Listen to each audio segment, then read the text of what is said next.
kasama roon, katala ang ating pag-aaralan na Heidelberg Catechism Lord's Day 27, at yan ay naglalaman ng tanong at sagot. Ang tanong 72 hanggang 74.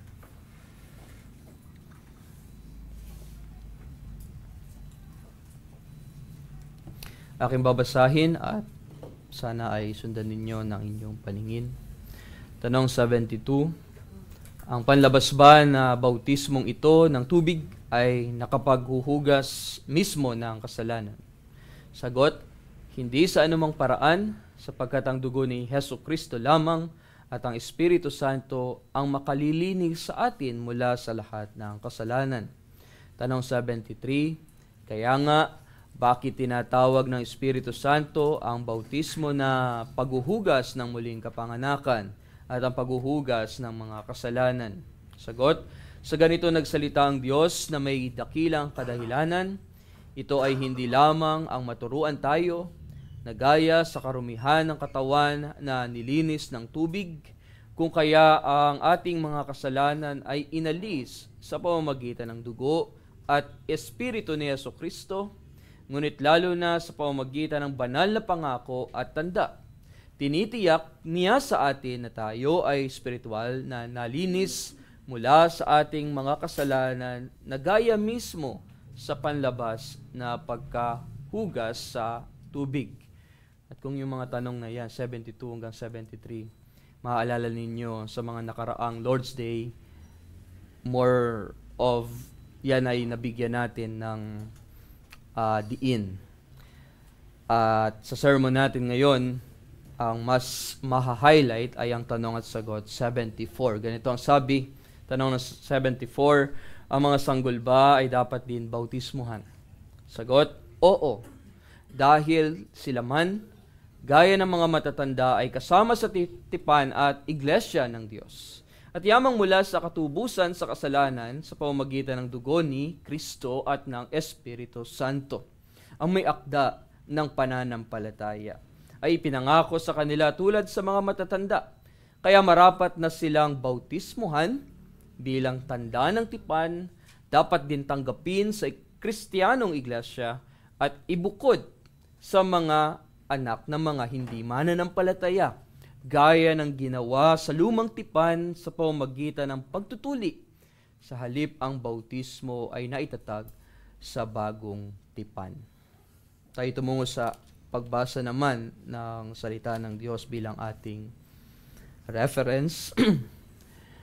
Sa Genesis chapter 17, ating basahin ang buong chapter na ito. Ganito ang sabi ng salita ng Diyos. Nang si Abram ay 99 na taon, ang Panginoon ay nagpakita kay Abram at sa kanya ay nagsabi, Ako ang Diyos na makapangyarihan sa lahat. Lumakad ka sa harapan ko at maging walang kapintasan.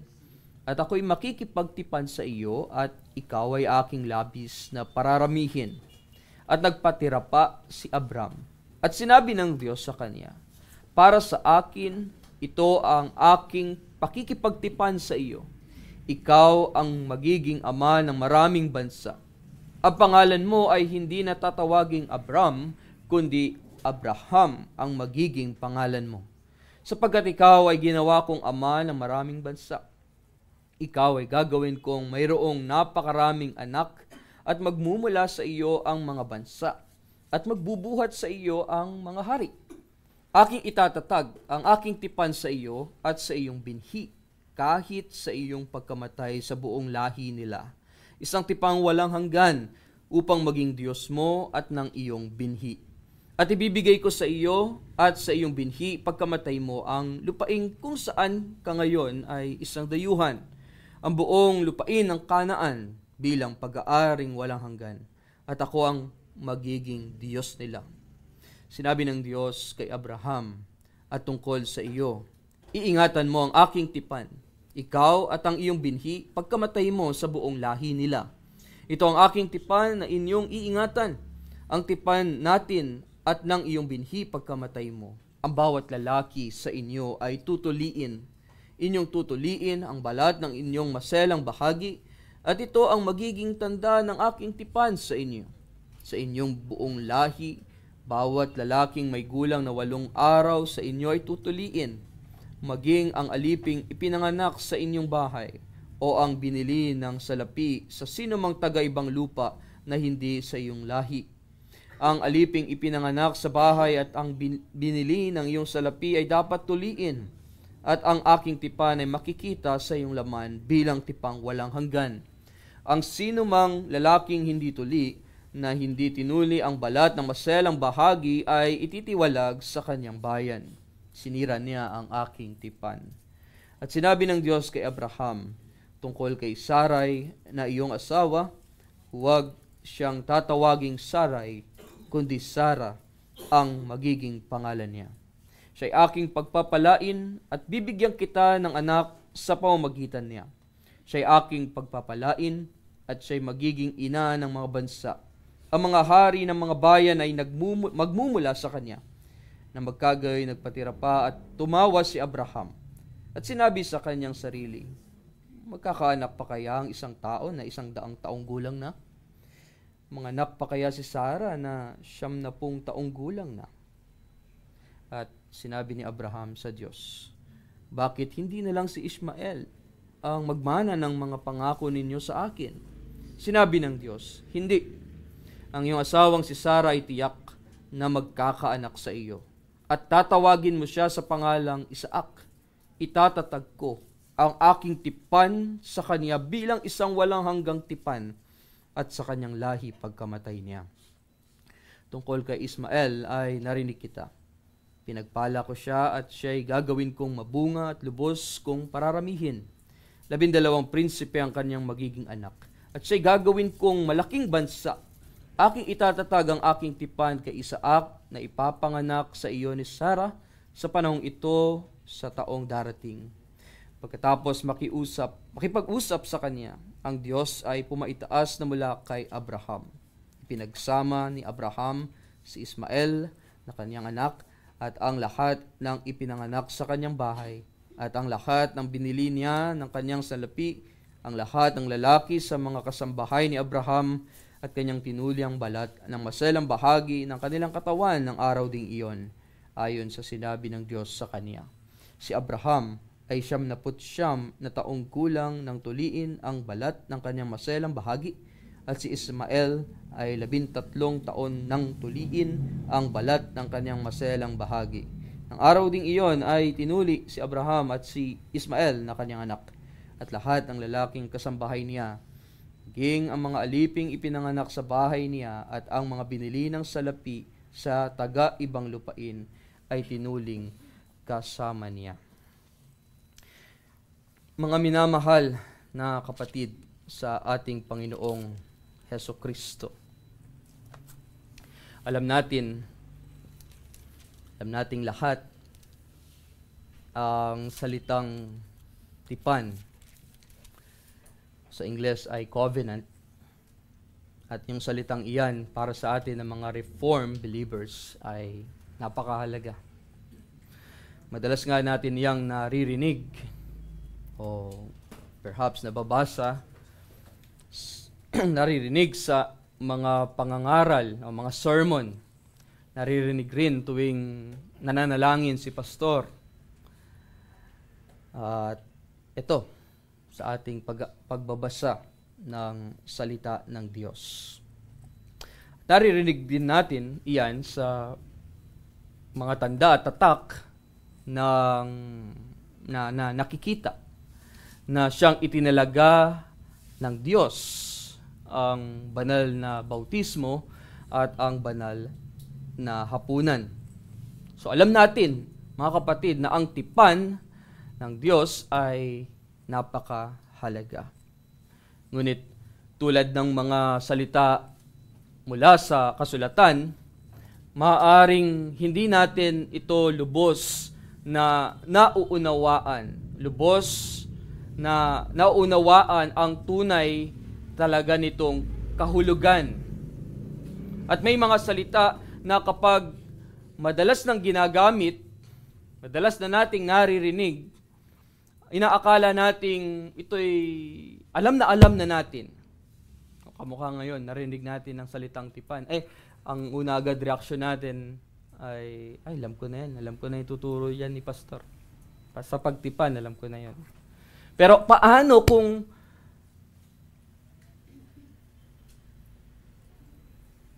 direct to the point, or paano kung itanong ito ngayon sa iyo, ano ang ating sasabihin, ano ang ating isasagot?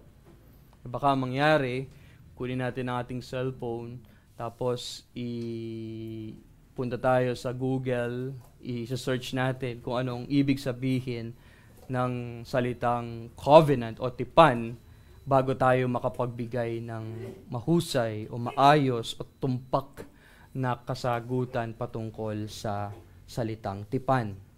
Kaya ngayon sa ating pag-aaral ngayong umaga, bibigyan pansin natin ang salitang iyan. Bibigyan pansin natin ang salitang tipan. Ang tipan ng Diyos. So gagawin natin ito sapagkat punta na tayo o narating na natin ang Lord's Day 27 ng Heidelberg Catechism. At ang katotohanan na sa 129 na tanong at sagot ng Heidelberg Catechism, alam niyo po ba na ang tipan ng Diyos ang siyang pinaka-naiangat. Pinaka-naiangat. Lalong-lalo na sa tanong na nakalagay sa tanong 74. Yung tanong na ang sanggol ba ay dapat din bautismuhan. Tanong sagot ng Catechism, sagot ay oo. Dahil sila man, gaya ng mga matatanda, ay kasama sa tipan. Kaya ginawa nating paksa sa ating pag-aaral ay ang ating mga anak ay kabilang sa tipan ng Diyos. At sa ilalim ng ating temang iyan, ay bibigyan din natin ang tatlong mahalagang punto. Ang una, ang hindi pagtanggap ng katotohanan ito. Pangalawa, ang batayang biblikal ng katotohanan ito. At ang pangatlo, ang kapanatagang hatid ng katotohanan ito. Yan naman ang pinaka-purpose, ang goal ng Heidelberg Catechism sa tuwing atin iyang pinag-aaralan, ang kapanatagan. Mayroon tayong matatagpo ang kapanatagan sa ating pag-aaral ngayon patungkol sa Lord's Day 27. Tunghayan natin una sa lahat, ang unang punto, ang hindi pagtanggap ng katotohanan ito. At kung sa ating mga blue book na hawak, sa bandang likuran ay nariyan ang isa rin sa ating mga confession, dahil tayo mayroong tinatawag na 3 forms of unity, ang Heidelberg Catechism, ang Belgic Confession of Faith, at ang Canons of Dort. At yung sinasabi ko sa bandang likod ay ang Canons of Dort. Nasa Canons, sa chapter 1, doon sa first head of doctrine, yun ay sa divine predestination. At kung ating titignan, doon sa Article 17, binanggit po roon ang tungkol sa mga batang pumanaw sa murang edad. So, napakabata. So, ganito ang sabi doon sa Article 17. Since we are to judge of the will of God from His Word, which testifies that the children of believers are holy, not by nature, but in virtue of the covenant of grace, in which they, together with the parents, are comprehended. Then ano pang sabi? Godly parents have no reason to doubt of the election and salvation of their children, whom it pleaseth God to call out of this life in their infancy. So sa Tagalog, sabi ro ng mga magulang na may takot sa Diyos ay hindi dapat magduda na ang kanilang mga anak na pumanaw sa murang edad ay kabilang sa mga pinili ng Diyos at maliligtas. At yung mga salitang iyon ay tila nakakagulat para sa atin. Na mula sa mga seryosong paksa ng doctrine of election, patungkol sa kaligtasan, at patungkol rin sa matuwid na paghatol ng Diyos na kung iyong hihimay-himayin ang first head of doctrine of divine predestination, yan ang iyong makikita. Biglang inilipat tayo nito sa isang napakalungkot at personal na sitwasyon. Ano yon? Ay ang pagpanaw ng mga bata. Siguro ang tanong natin, bakit nga ba inilagay ang article na iyan, yung Article 17 na iyan, sa Canons of Dort? At upang sagutin yan, syempre, ang gagawin natin, babalikan natin yung kasaysayan. Babalikan natin yung panahon ng Reformation.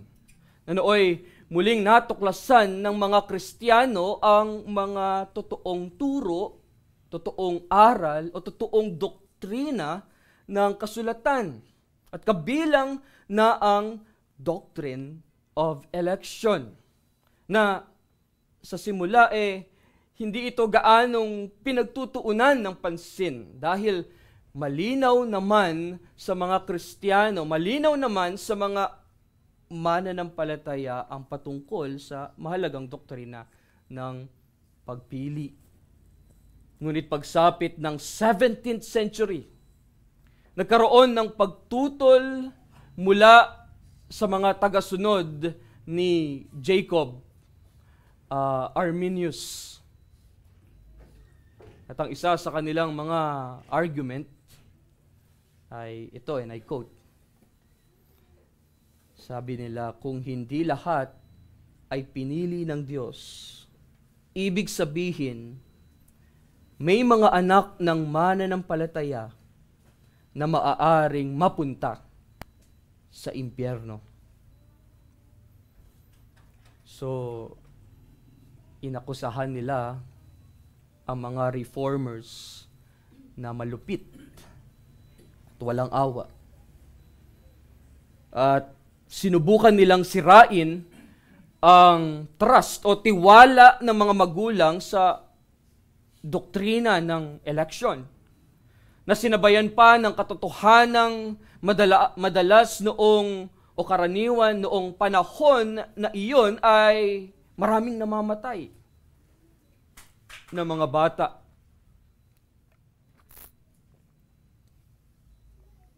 Na halos bawat magulang ay nagkakaroon ng karanasan ng ganitong uri ng pagdadalamhati.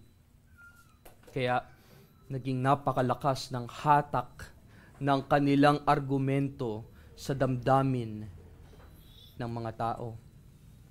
Trito'y may dalawang dahilan mula sa Article 17 na nagpapaliwanag ng layunin ng mga reformers. Ang una, ito ay tugon sa maling akusasyon ng mga Arminian.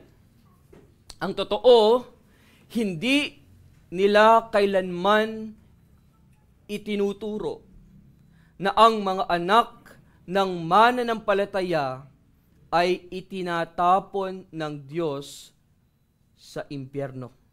Sa halip, malinaw nilang ipinakita na ang Diyos ay tapat sa kanyang pangako ng kaligtasan para sa mga anak ng mananampalataya na namatay sa murang edad.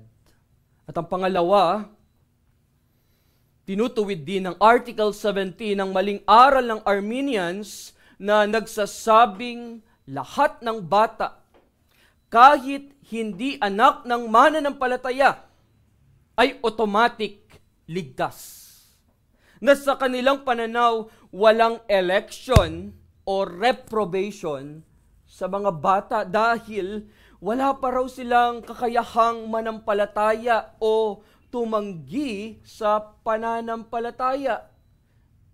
Ngunit ayon sa Biblia, sa kasulatan, ang kaligtasan ng mga bata ay nakasalalay pa rin sa biyaya ng Diyos at sa kanyang tapat na pangako.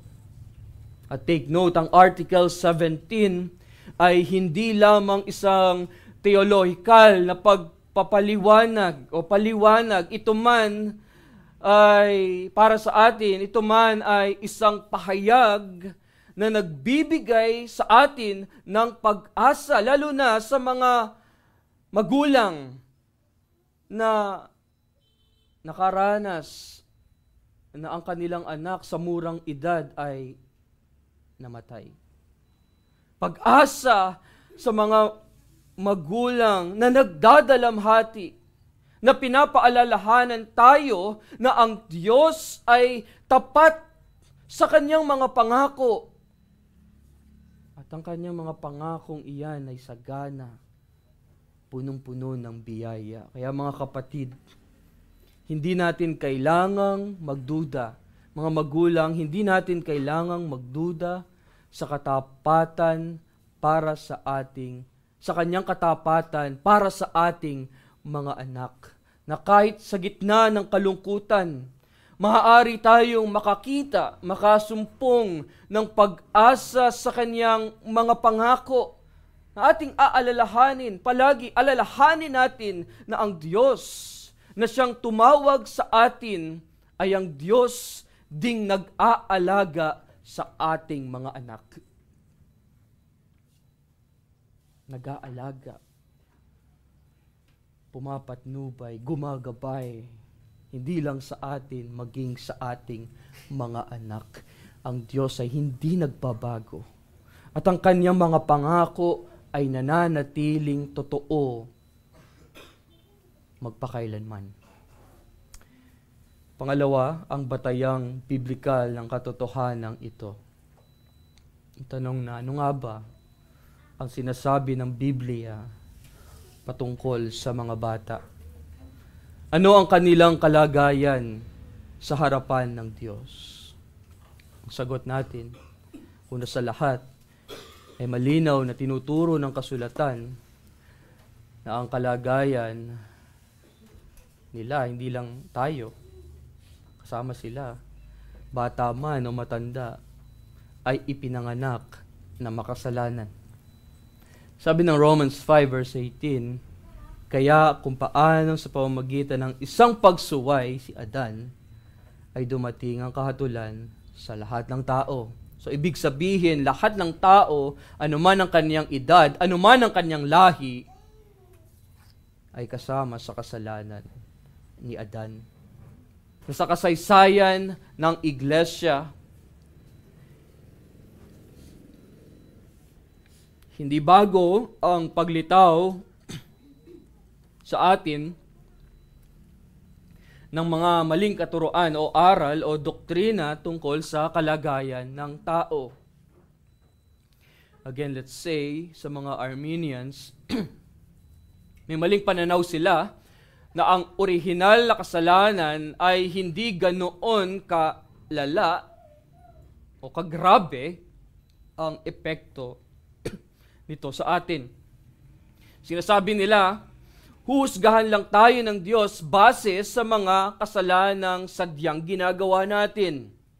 Tulad ng pagsisinungaling, tulad ng pagnanakaw. At dahil wala pang nagagawang aktwal na kasalanan,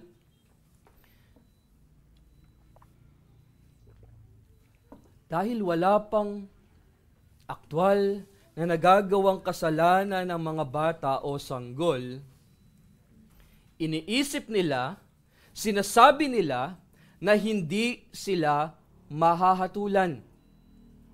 Nauunawaan natin bilang mga Reformed believers na ang kanilang hangarin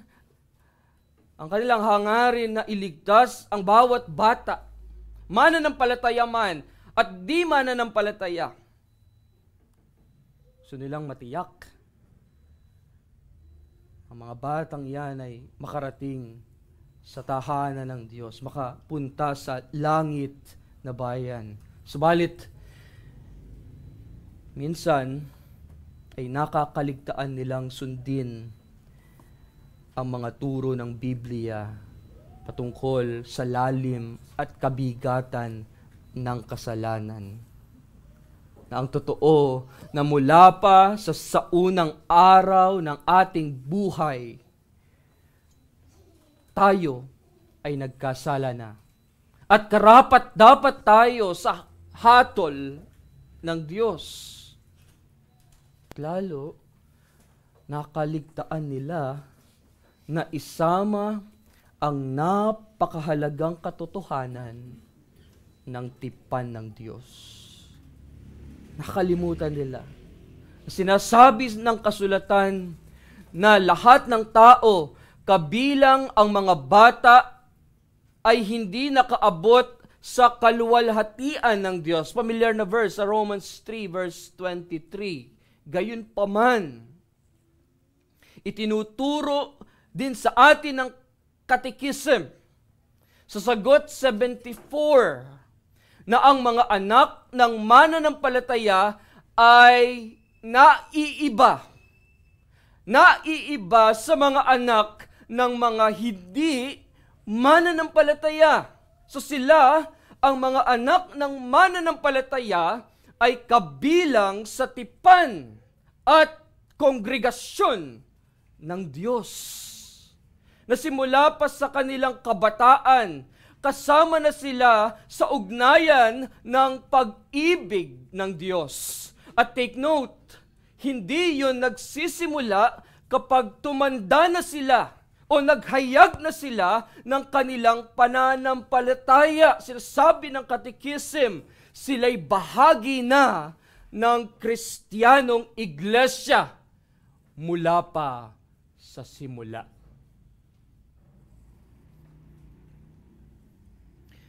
Anong sabi sa atin ng ating Panginoong Jesucristo? Diba sinabi niya sa Matthew chapter 19 verse 14, hayaan ninyo ang maliliit na bata at huwag ninyo silang pagbawalang lumapit sa akin, sapagkat sa mga tulad nila nauukol ang kaharian ng langit. Sabi rin ni Pablo sa 1 Corinthians chapter 7 verse 14 na ang mga anak ng mananampalataya ay banal. Banal dahil kay Kristo.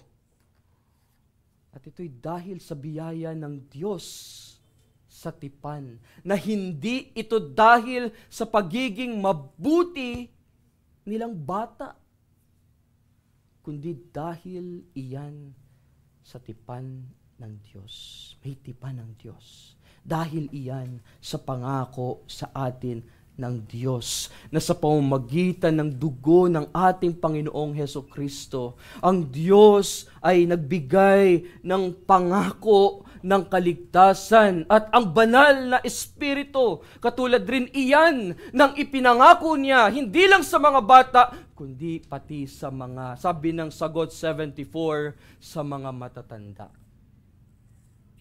Sinabi ng Diyos, ang ating binasa kanina sa verse 7, Genesis chapter 17, sabi rin niya roon, aking itatatag ang aking tipan sa iyo at sa iyong binhi.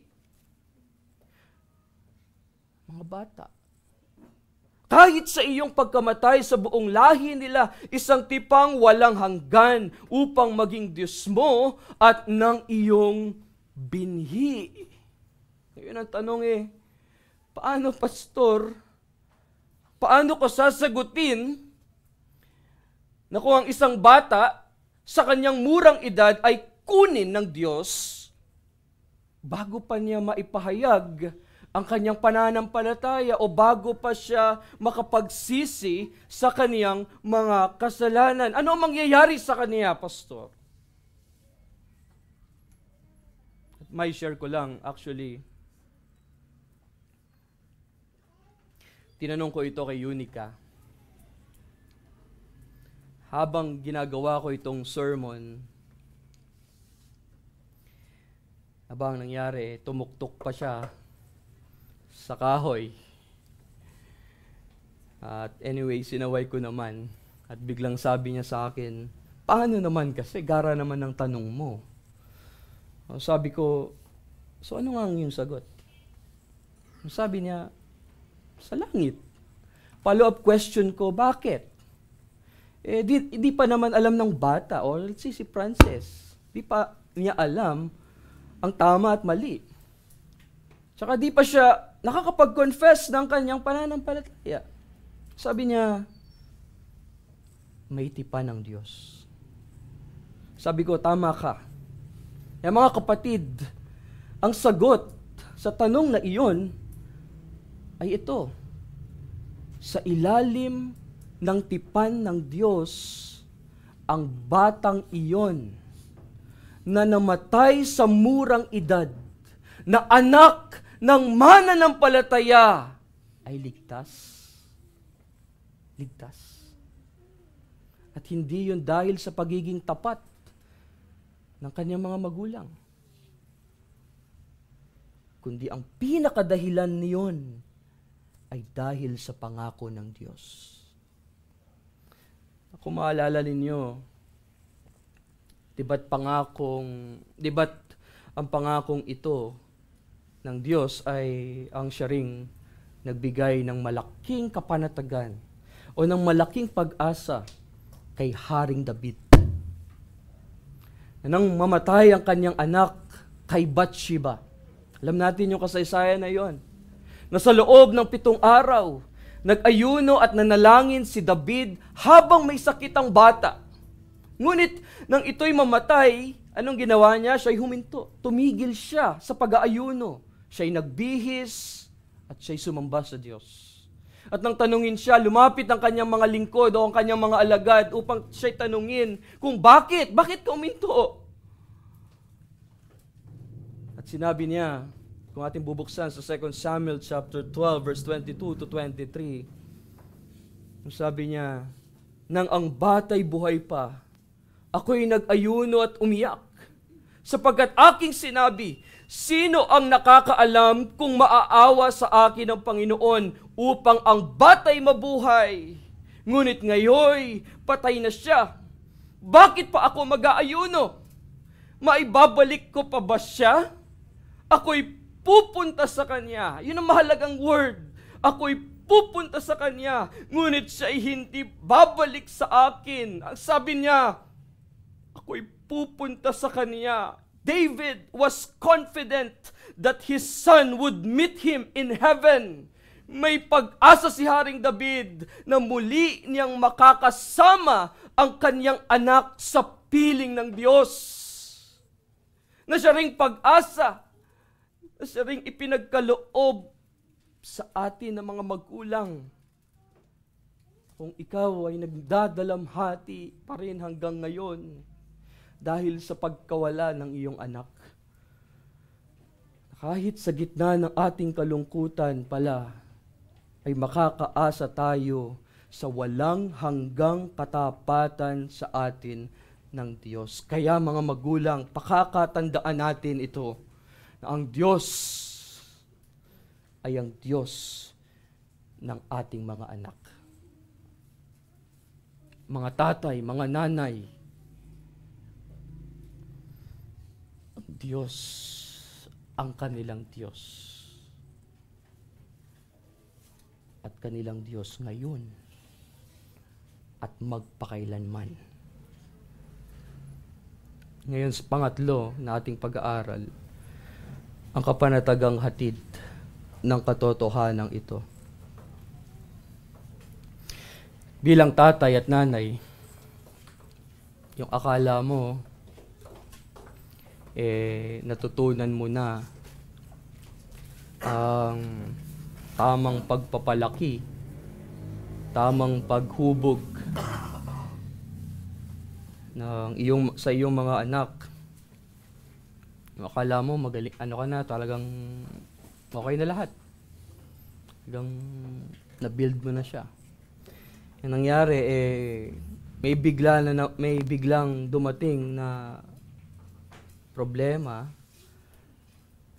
Bigla na namang darating na mayroong bagong yugto ng kanilang buhay, na may mga bago na namang pag-uugali ang lilitaw, at may mga bagong mga hamon. At nahaharap tayo sa kahinaan ng ating mga anak. At aminin natin, hindi lang sila yung may kahinaan doon. Maging tayo, meron tayong sariling kahinaan, mga magulang. At meron tayong kakulangan bilang mga magulang. At maraming beses na iniisip natin na sana'y naging mas maayos tayo, naging mas matiyaga, naging mas makadiyos sa ating mga salita, at naging mas tapat sa ating mga responsibilidad bilang mga magulang sa ating mga anak. Ngunit mga magulang, huwag kayong panghinaan ng loob. Mga tatay, mga nanay, huwag tayong panghihinaan ng loob. Magpatuloy kayo sa paghubog sa inyong mga anak ayon sa salita ng Diyos. Diba yan ang sabi ng Ephesians chapter 6, verse 1, 2, 3, at yung 4.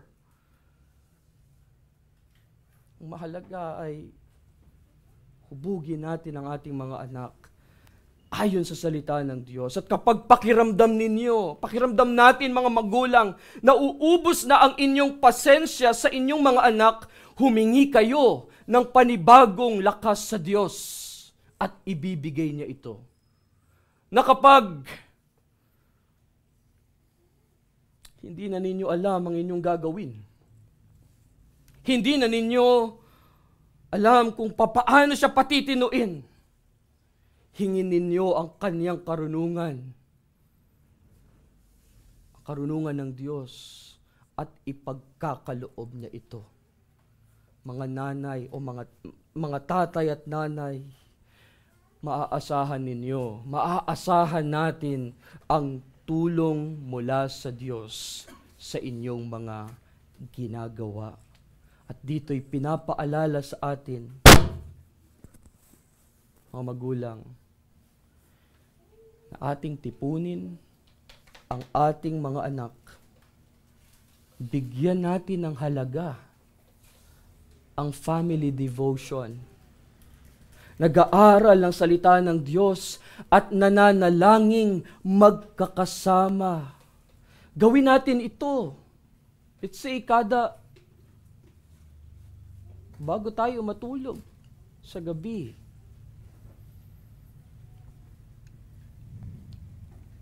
kaya ini-encourage ko na simulan na natin ito this year.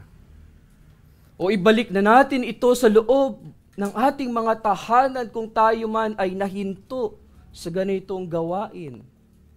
Dahil tatanungin tayo ng ating mga elders kapag sila'y bumisita sa inyong mga tahanan, kung si tatay ba o si nanay o ang bawat mga anak ay nag-aaral, mayroong sariling devotion.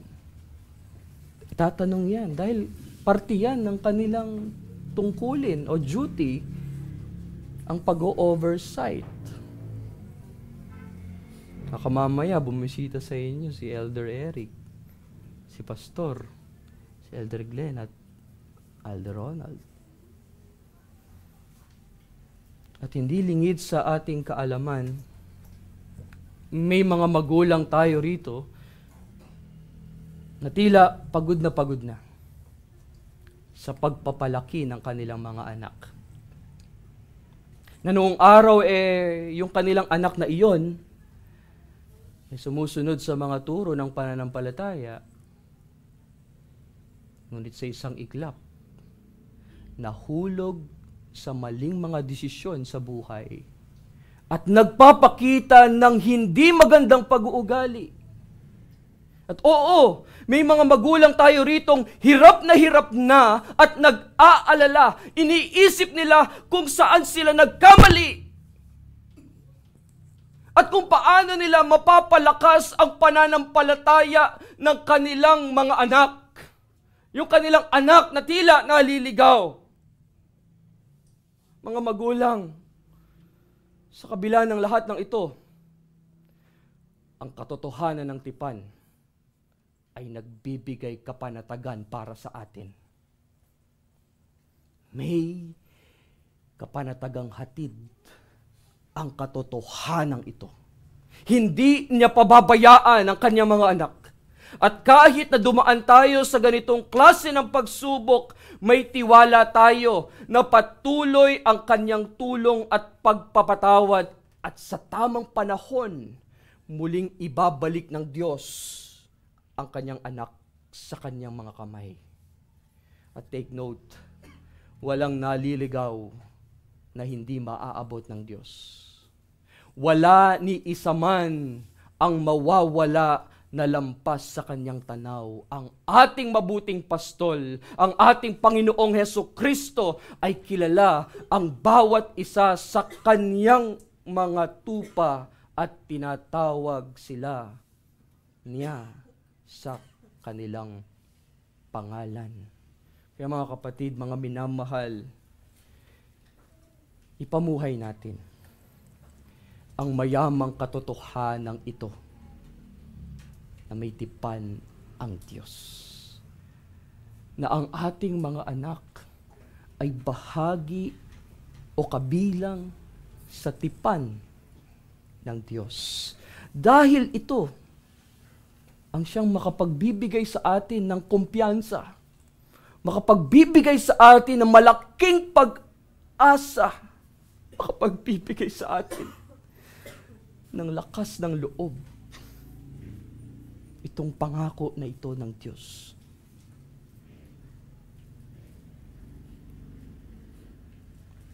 Ang pangakong iyan ng Diyos, kailanman hindi nagkamali. At kailanman hindi magbabago. Siya ang nagsabi, kaya ito'y pagtiwalaan natin at panghawakan natin ang salitang ito ng buong buo, na ang kaniyang mga salita ay tiyak at sigurado. Anong sabi niya? Ito yung tipan, kahulugan ng tipan. Kayo'y magiging aking bayan at ako'y magiging inyong Diyos.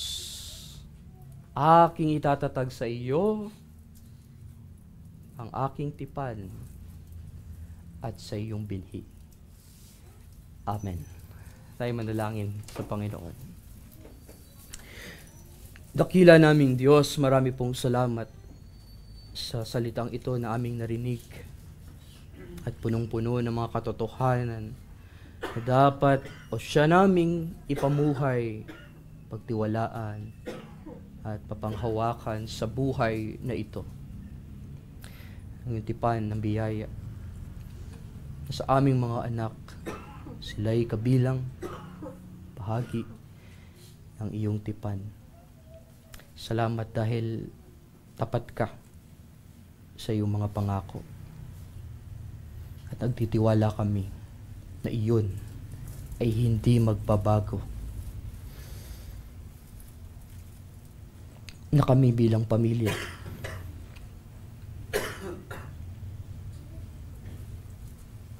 sasamba, magbibigay ng kaluhalatian sa iyong pangalan ng magkakasama at kami bilang iglesia na ikaw ang aming magiging Diyos at kami ang iyong magiging bayan. Natili nawa ito sa aming mga puso at tulungan kami sa lahat ng ito. Layo kami sa lahat ng masama sa pangalan ni Jesus. Amen. Tayo po ngayon ay